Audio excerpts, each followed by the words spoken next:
model niya, mas gusto ko yung cushion setup na meron tong AR2.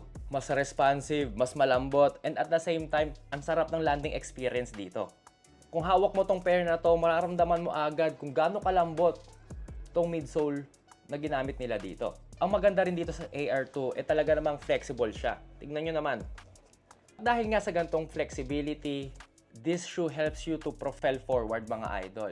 Ngayon, para support, 4.5 out of 5. Maganda yung coverage ng ankle padding nitong AR2 mga idol, and most especially yung lacing system niya. At dahil nga sa magandang lacing system nitong AR2, yung upper niya wraps around your foot nicely.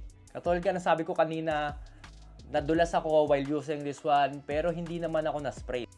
So, I guess talagang maganda yung support coverage nitong AR2. Ngayon, para sa SRP ng sapatos na to, I think nasa 6,000. ata to. Pero dahil nasa yellow basket ko to, magkakaroon kayo ng discount dito mga idol. So ayun nga mga idol, ang mabilisang performance review para dito sa AR2.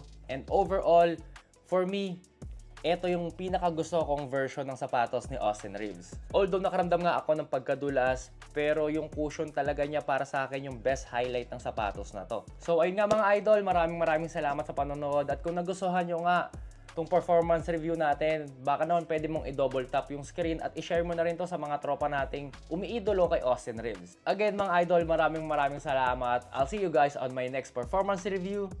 Peace! You got this!